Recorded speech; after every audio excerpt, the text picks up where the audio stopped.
Hamani pamoja na familia yake walipanga mipango ya kumuua Mordekai. Hamani pamoja na jeshi lake walipanga mipango Wayahudi wauawe wote. Akaandika barua na kuituma majimboni kote, iliyokuwa na dhumuni kwamba Wayahudi wauawe wote. Akaandika barua na kuituma majimboni kote, iliyokuwa na dhumuni kwamba Wayahudi wauawe wote.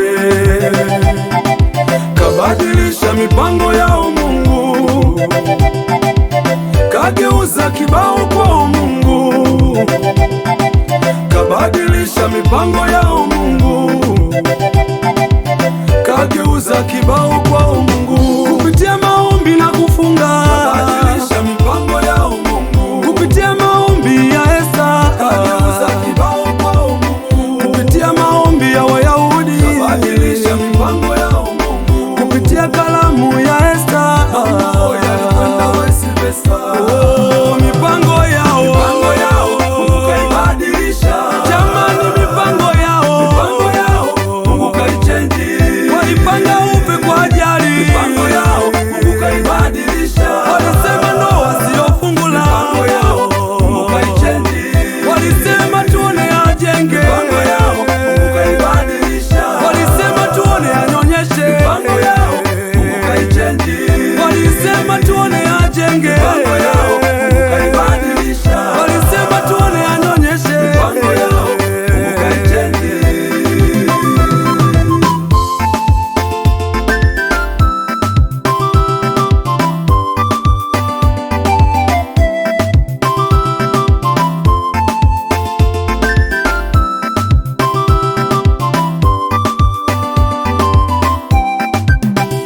Kidole kimoja wanachokunyoshia tambua, vitatu vinawageukia wenyewe bila kujijua.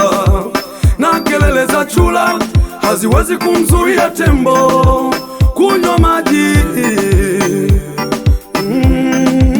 Na mipango ya giza haiwezi kumzuia Mungu kutubariki.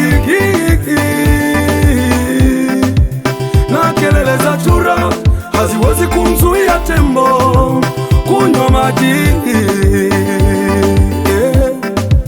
Na mipango ya giza haiwezi kumzuia Mungu kutubariki. Watahayarike, wafedheke, wanyong'onyeke, waaibike. Waliosema kwamba utakufa masikini, yae uwe viwango vya juu, wawe viwango vya chini. Waliosema kwamba utamiliki majumba, uwe viwango vya juu, wawe viwango vya chini. Waliosema kwamba ndoa sio fungu lako, uwe viwango vya juu, wawe viwango vya chini. Waliosema kwamba hautanyonyesha, uwe viwango vya juu, wawe viwango vya chini.